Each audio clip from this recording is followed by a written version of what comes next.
Welcome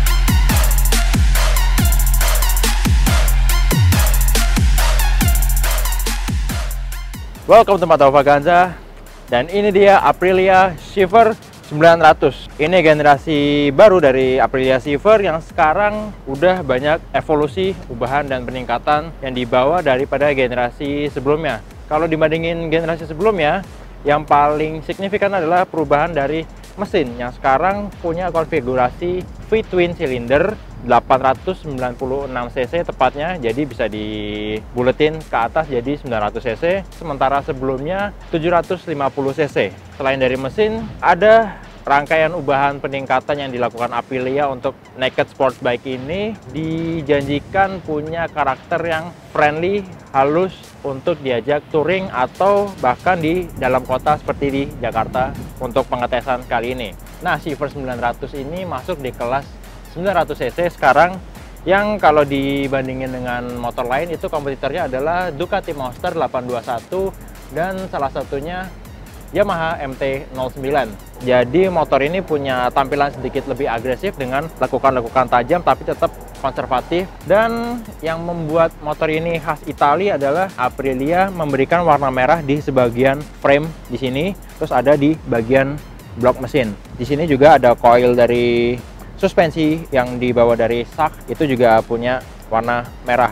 Suspensi dari Sachs ini monoshock dan udah adjustable walaupun nggak full adjustable, jadi bisa disesuaikan tinggi dan damping levelnya. Masih soal tampilan, di sini kita nggak bisa lihat ada saluran knalpot yang keluar-keluar karena semua silindernya disembunyiin di balik bodi, di bawah jok sampai ke belakang. Knalpotnya ini di belakangnya ada seperti katup cekung yang mengalihkan udara yang dibuang dari knalpot ini ke arah samping. Jadi kalau ada motor di belakangnya itu nggak langsung kena muka rider di belakang. Catalytic converternya itu dibuat tebel, selain untuk meredam suaranya agar nggak terlalu kenceng, juga untuk memenuhi standar emisi Euro 4 di Eropa. Mungkin akan ada yang komplain kalau suaranya kurang galak atau kurang kenceng karena peredamannya terlalu tebel.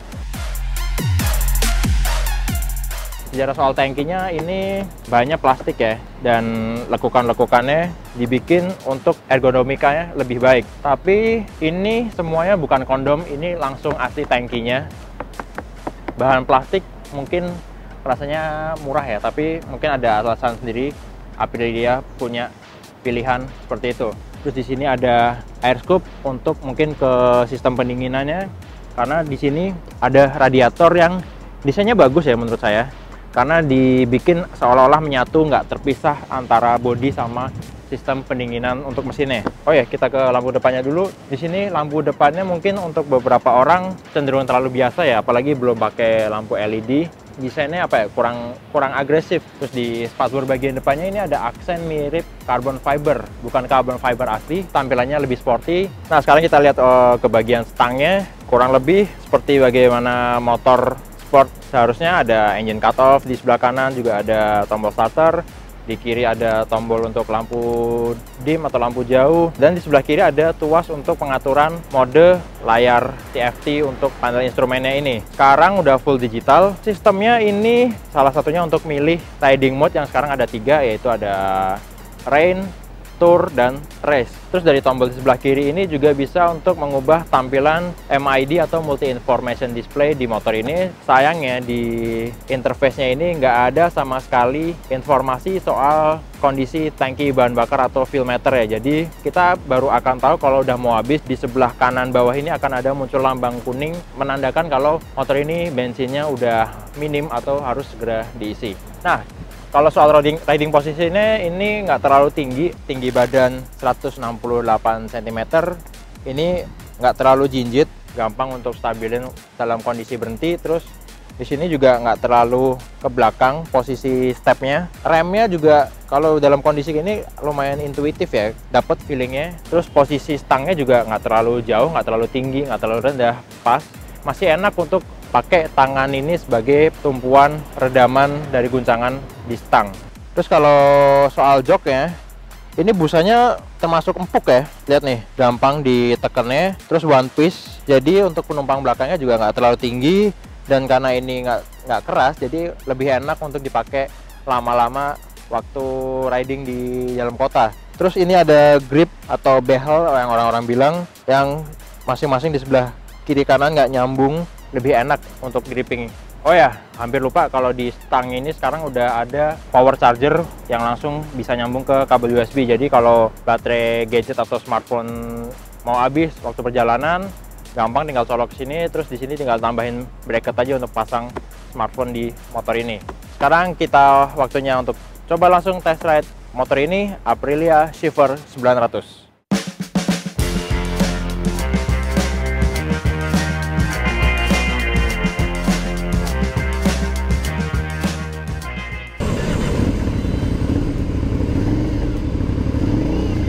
Oh, kayak muscle car ya. Dia gak nyentak waktu masuk ke gigi satu dari netral. Here we go.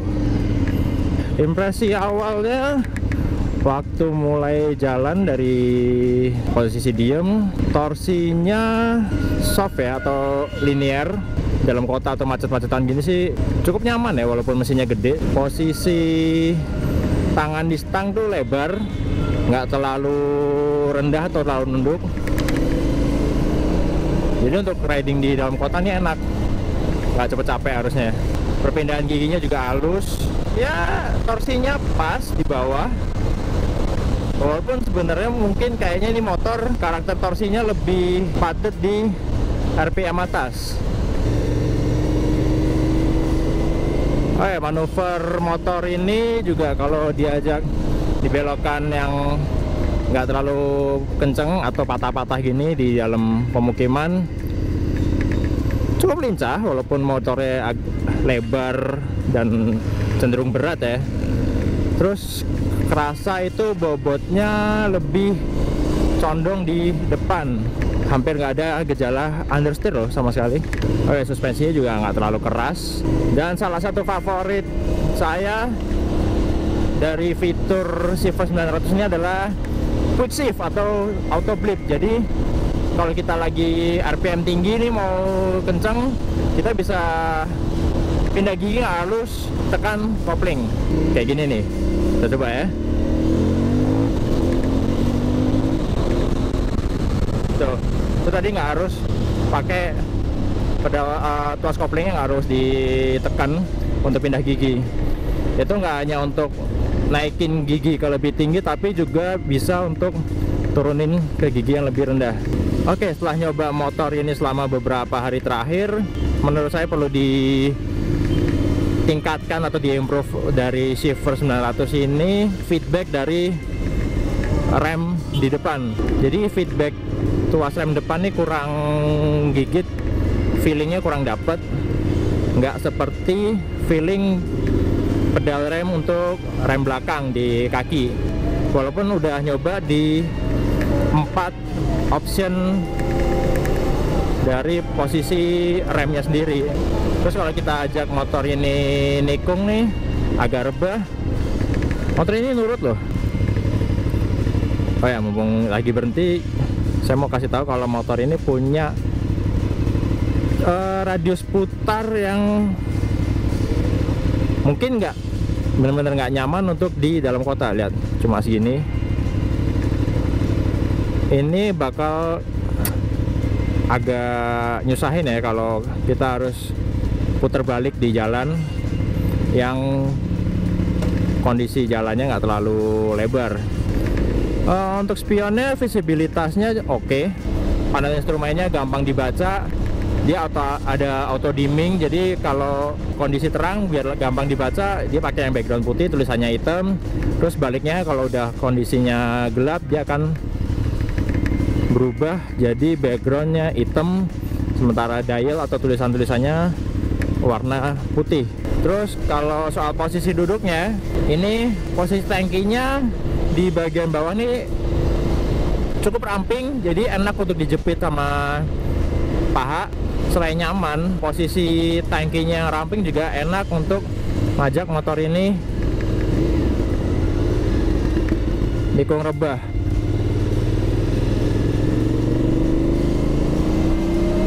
Jadi kita bisa ngedorong motor ini rebah lewat paha dari bagian samping tangkinya. Step atau tempat naruh kakinya motor ini nggak terlalu nekuk kayak motor sport fairing. Imbasnya kita nggak akan cepet capek naik motor ini dalam kondisi perjalanan atau durasi yang lama. Jadi itu dia review untuk test ride Aprilia Silver 900. Terima kasih udah nonton video ini. Kalau suka video ini silahkan klik tombol like. Kalau ada yang ingin disampaikan atau ditanyakan silahkan tulis di kolom komen. Dan yang terpenting jangan lupa untuk subscribe channel Foto Vaganza and Ride Your Life.